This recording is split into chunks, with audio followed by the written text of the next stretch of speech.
Hello everyone. NEET या JEE exam crack करना लाखों स्टूडेंट्स का ड्रीम होता है। कुछ टैलेंटेड स्टूडेंट्स भी लास्ट मोमेंट तक कंफ्यूज रहते हैं, उनको खुद समझ में नहीं आता इतना पढ़ने के बाद भी अभी तक कितना सिलेबस कवर हो गया या रिमेनिंग सिलेबस प्लस रिवीजन कैसे कंप्लीट करेंगे। और कुछ महाशय ऐसे होते हैं जिनकी प्रिपरेशन लास्ट टाइम में स्टार्ट होती है। तो बच्चों, आज मैं आप लोगों के साथ ये डिस्कस करने वाला हूं कि कैसे नीट या जेई के फुल सिलेबस को हम लास्ट 45 डेज में या लास्ट 30 डेज में कंप्लीट करें। तो यहां पर मैं आप लोगों को वन बाय वन एक एक रूल आप लोगों के साथ डिस्कस करता जाऊंगा और यार इनको फॉलो करना कभी भी प्रॉब्लम नहीं होगी। So let's begin. तो 45 डेज में नीट या जेई का सिलेबस हम लोगों को कवर करना है। हमारा टारगेट है 45 डेज। अब उसमें कैसे कवर करेंगे, इसके लिए मैं आप लोगों को वन बाय वन एक एक पॉइंट बताता जा रहा हूं। सबसे पहले गाइस, सबसे पहला काम ये करो, rule number 1, download the full syllabus of PCM या पीसीबी। आपने सबसे पहले क्या करा, एक एक सब्जेक्ट का सिलेबस डाउनलोड कर लिया। अब आपने जितने आपकी बुक या मटेरियल जिससे आप पढ़ रहे हो उसमें जो जो टॉपिक एक्स्ट्रा है उन सारे टॉपिक्स को हटा दिए, क्योंकि एक्स्ट्रा टॉपिक पढ़ने में टाइम वेस्ट होगा। एक्स्ट्रा टॉपिक की प्रैक्टिस नहीं करना, ना उनको हम लोगों को पढ़ना है। तो सबसे पहले हमने सिलेबस डाउनलोड करा, देखा कितने टॉपिक्स हैं और उन टॉपिक्स में से हमारी प्रिपरेशन जिनकी होती जाए उस पर टिक करते जाओ, टिक करते जाओ, आगे बढ़ते जाओ। Rule number 2, divide full syllabus in 45 days. Guys, आप लोगों को करना यह है कि आपके सामने जितना भी सिलेबस आपको फिजिक्स, केमिस्ट्री, मैथ्स का या बायो का दिख रहा है, आपने उसको पूरी तरह से एक एक टॉपिक को डिवाइड कर लिया 45 डेज में। अब आप जब सिलेबस को 45 डेज में डिवाइड करोगे तो आपके सामने टारगेट सेट हो जाएगा कि मुझे आज फिजिक्स के कितने टॉपिक कवर करना है, एक सिंगल डे में मुझे फिजिक्स कितनी कवर करनी है, केमिस्ट्री कितनी कवर करनी है, बायो कितनी कवर करनी है, या मैथमेटिक्स है तो वो कितना कवर करना है। तो आप लोगों को सबसे पहले क्या करना है, आपने सिलेबस डाउनलोड करा, देन सारे टॉपिक्स डिवाइड करे और उसके बाद तीसरा सबसे इंपॉर्टेंट काम ये करना है, आपको एक टाइम टेबल सेट करना होगा। बिना टाइम टेबल सेट करे अगर आप पढ़ाई की शुरुआत कर दोगे तो आपका हाल बिल्कुल वैसे ही होगा कि एक आंख पर पट्टी बांधकर एक बंदे को बीच रोड पर छोड़ दिया और उससे बोला कि बेटा भागना शुरू करो तुम। क्या वो भाग पाएगा? बिल्कुल नहीं। वो भागेगा तो उसका एक्सीडेंट हो जाएगा, वो गिर जाएगा। तो गाइज, टाइम सेट करना, टाइम टेबल को प्रॉपर सेट करना जरूरी है। उससे ज्यादा जरूरी है खुद पे कंट्रोल। बिल्कुल रिजिड हो जाओ, अपने आप के लिए स्ट्रिक्ट हो जाओ कि कुछ भी होगा मुझे ये टाइम टेबल फॉलो करना है और मुझे इस टाइम टेबल को फॉलो करने में चाहे 2 आवर्स लगे, चाहे 5 आवर्स लगे या 10 आवर्स लगे, मुझे इस टाइम टेबल को स्ट्रिक्टली फॉलो करना है। ध्यान रखना, टाइम टेबल फॉलो करने में एक चीज है जो आपके लिए बड़ी प्रॉब्लम करेगी, वो है आपकी नींद। और जिसने अपनी नींद पर कंट्रोल कर लिया और डाइट पे कंट्रोल कर लिया उसे कोई रोक नहीं सकता। तो बच्चों, 5 आवर्स पर डे या 6 आवर पर डे नींद अगर आप लेते हो तो वो सफिशिएंट है फॉर अ हेल्दी लाइफ। और उसके साथ साथ अब जितना भी आपका टाइम बच रहा है उस टाइम में से आपको 5 to 10 आवर्स का टाइम लगेगा एवरी डे का टारगेट कंप्लीट करने में। तो बच्चों, टाइम टेबल सेट करो और आगे बढ़ो। स्टडी प्लान, आपने टाइम टेबल भी सेट कर लिया, अब स्टडी को इंप्लीमेंट कैसे करना है। तो देखो, इंप्लीमेंट करने से पहले मैं आपको एक बात बता दूं, आप जब पढ़ना शुरू करोगे ना तो एक टारगेट रखना कि मेरी पढ़ाई में 50% टाइम जो होगा वो मैं सीखने में लगाऊंगा। ये 50% टाइम आपको लगाना है लर्निंग स्टेज।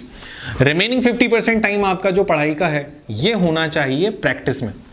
तो जब भी हम पढ़ते हैं तो हमारा 50% टाइम हम शुरुआत में 50% टाइम याद करने में लगाएंगे, चीज़ों को सीखने में लगाएंगे और रिमेनिंग 50% टाइम हम उसकी प्रैक्टिस करेंगे। क्योंकि बिना प्रैक्टिस के नीट या जेई जैसा एग्जाम नहीं निकल रहा भाई साहब आपसे। प्रैक्टिस करना ज़रूरी है। और अगर आपकी लर्निंग स्पीड अच्छी है तो यार आप लर्निंग स्पीड में 30% टाइम लगाओ, 70% टाइम लगाओ प्रैक्टिस में। दूसरी सबसे इंपॉर्टेंट बात, क्या स्किप करना है, क्या नहीं पढ़ना, क्या पढ़ना है और क्या ज्यादा पढ़ना है। तो बच्चों, आप लोगों को यहां पर प्रीवियस ईयर का सॉल्व्ड पेपर होना जरूरी है।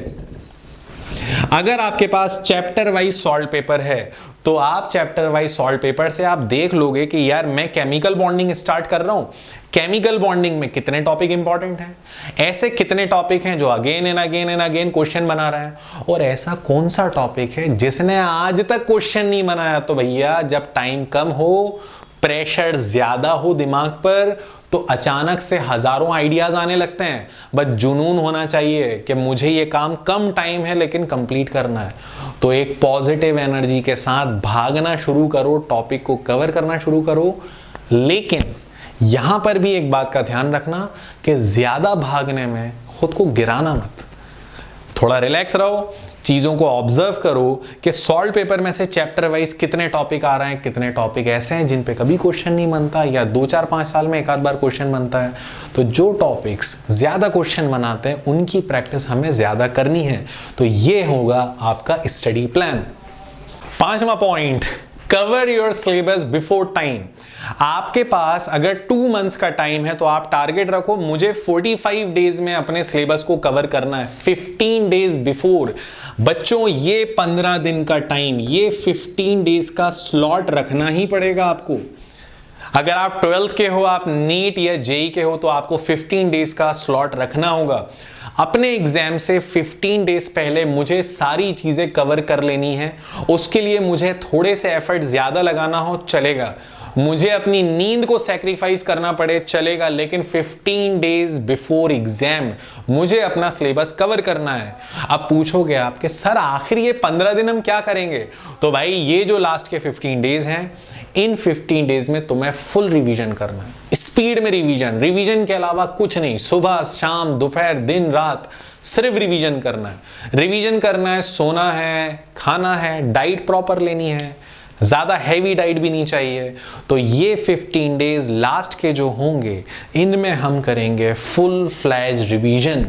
Point number 6, always feel positive और मोटिवेटेड।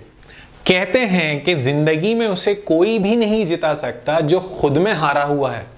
अगर एक पर्सन खुद से ही फील कर रहा है कि यार ये काम उससे नहीं होगा, तो उसे कोई कुछ भी कर ले, वो डॉक्टर या इंजीनियर या IITian नहीं बना सकता। तो गाइज अगर आपको नीट या जेई एग्जाम क्रैक करना है या लाइफ में कुछ भी बड़ा काम करना है, तो आपको एक पॉजिटिव फील होना चाहिए। और उस पॉजिटिव फील के साथ जब आप मेहनत करोगे ना, तो आप देखिए कि वो मेहनत प्लस पॉजिटिव फीलिंग जो आपके अंदर है वो कितना बड़ा रिजल्ट लेकर आएगी, आपकी ऑल इंडिया रैंक कितनी इंप्रूव होगी। तो बच्चों मोटिवेटेड रहना जरूरी है। एक पॉजिटिव एनर्जी के साथ आप बिल्कुल डिसाइड करो कि यार ये काम नीट या जेई जैसा एग्जाम मेरे जैसे लाखों स्टूडेंट्स क्रैक कर चुके हैं, तो आखिर मैं क्यों नहीं क्रैक कर सकता हूं? मैं भी क्रैक करूंगा और कर कर ही दिखाऊंगा। तो बिल्कुल अपने टाइम टेबल को फॉलो करते जाएं। ये 6 रूल्स नीट जेई को क्रैक करने के लिए बेस्ट रूल्स हैं। 45 डेज में आपका काम बिल्कुल परफेक्ट हो जाएगा। तो बच्चों अगर वीडियो पसंद आया है तो अपने फ्रेंड्स के साथ शेयर करना ना भूलें, और अगर सीरियसली अगर आपको ये वीडियो पसंद आया है तो एक बार लाइक बटन तो बनता है यार। So guys that's all for today, thank you very much. Learning जो है वो हमारी लाइफ का पार्ट है। जो पर्सन लर्निंग छोड़ देता है उसकी अर्निंग में प्रॉब्लम आती है। Bye bye.